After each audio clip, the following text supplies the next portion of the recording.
In this session of Learn to Program series, we are going to be taking a look at control structures.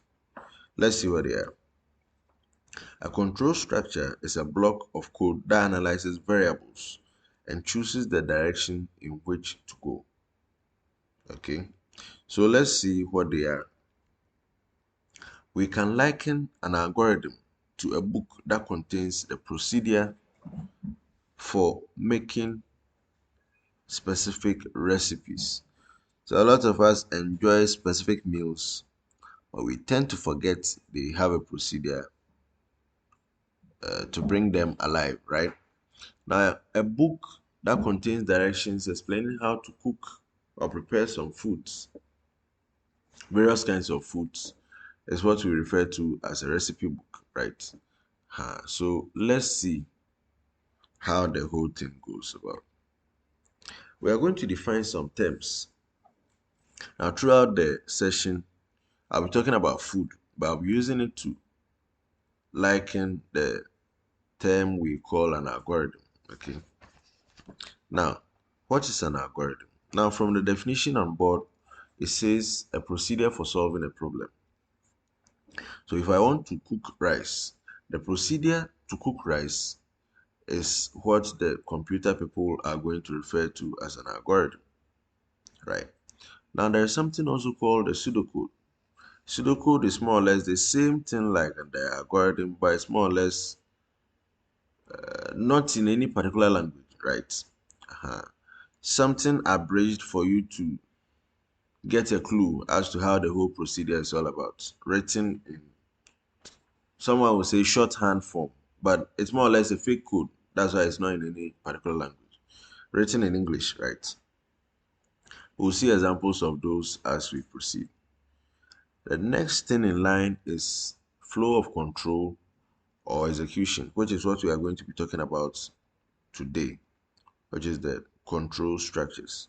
For any program to run, it follows a particular pattern, it follows particular routes. So there are a couple of steps, and then you choose which of the steps to run and why. Okay, so there are things behind it, and then there are only three control structures. So let's take a look at them one after the other. After this video, there's going to be another video explaining control structures in detail. The first one is a sequence control structure, which says that a computer executes commands from top to bottom, but it moves from left to right as it executes each statement on every line. We'll see an example in later sessions. Then a selection. What is a selection? Selection is basically a decision. We all make decisions based on specific conditions.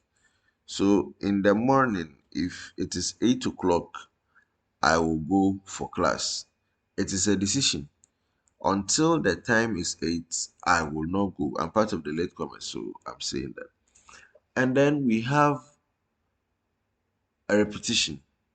There are some actions that we carry out very, very often. And not only often, I mean continuously. Like we do it continuously. Okay.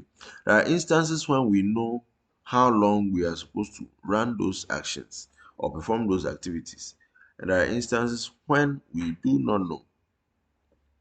Let's proceed. So this is what someone will refer to as a flowchart. Actually, not someone. Everybody calls this one a flowchart. Because we have three control structures, there is this thing called a flowchart, which gives us a pictorial view of how a program will be run. Okay. So just like the selection, this kite, or is it a rhombus?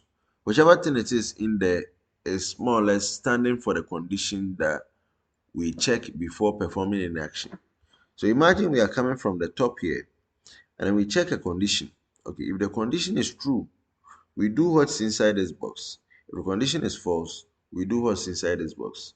And based on the arrows, I think that it's pretty clear where we'll be going next. After we are done with this box, we come here and then we go. So that's basically the selection control structure. With iteration, as I said, there could be a condition or not, okay, depending on which kind of iterative method you are using. So imagine we are coming from the top as well, and then there's a condition. We check the condition. If the condition is true, we do what's inside this box. If it is false, we just jump out. But if it is true, after doing what's inside this box, we move right back to the condition to check again. Is it still true? If so, we come back. If it is false, we go out. So an iteration happens as a result of a particular condition, okay, which keeps it moving until that condition is met. The procedure continues happening. The last one we are going to talk about, which I should have spoken about first, is the sequence control structure. It gives us a particular pattern. Okay, as I spoke to you about, a computer executes statements from top to bottom, executing each line from left to right. In the next slide, we are going to prepare beef stew. Yeah, I'm not a chef. There's a chef or a chef. Let's proceed. Don't mind my language, right? We are going to talk about how to prepare a beef stew, and this course was structured to give you an understanding of what an algorithm or the whole idea behind what we have been calling a control structure. All right, let's proceed. So in the first one, as you can see, we have our ingredients over here. We have the beef, the carrots. I'm not really a food person, but let's try to get the whole thing from here, okay? Trying to explain the control structures with the concepts of food. Or if you like, you can say I'm trying to explain what an algorithm is by using the control structures I just spoke of in the last slide. In the first slide, we see meat being cut up over there. Before I proceed to talk about anything at all, let's get this thing straight. We spoke about three control structures, so I'm going to use the concepts in the kitchen, right? And all statements given in this slide will be represented with the color black. If there is going to be a condition, that condition will be represented with the color red. And then if there is going to be an iteration, a looping statement, that is going to be represented by the color green, right? So with this is a statement. And according to the sequence control structure, when we see a statement, we execute it from top to the bottom and then we proceed. So as you can see, this is the first statement. So imagine I'm moving from the top. If this had been a recipe book, I'd have started from the first step, which is just the one on screen. So as you can see, they said begin by removing large chunks of fats that are easy to get. It's a statement, so I need to execute it.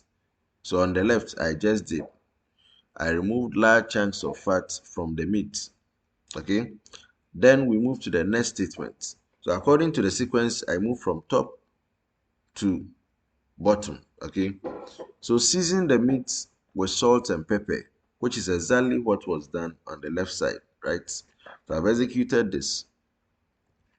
Now heat a bit of the oil in a large soup pot and brown the meat in batches. I won't talk about this. Okay, on this screen we can see a couple of colors. And then they said browning the meat. Those who are good with English, this is a condition. Browning the meat. So while you brown the meat, add depth and dimension to the stew. Wow. Okay, so someone is going to say, yeah, there's a loop here, there's a condition here. It's English. I'm trying to let us get the whole concept behind conditions and a looping. Okay, so someone will say browning the meat is a condition. Another person is also going to say while the meat is browning, add depth and dimension to the stew. Okay, so this in itself is a process that continues happening. And do not forget that I spoke about the fact that a loop will continue running if there is a condition that binds it, right? So in this case, this is a condition. The browning the meat is a condition. And then this add depth and dimension to the stew is the process that continues happening, right? All right. So note, it's important not to crowd the pan. But let's keep this. Okay. All right. There's something I need to talk about. The statements in black are just raw statements, and then as we proceed from top to the bottom, we need to be executing them. So in this case, they said remove the meat and add onions, garlic. Those words are big. I won't mention them. So we execute this one too, and then we proceed.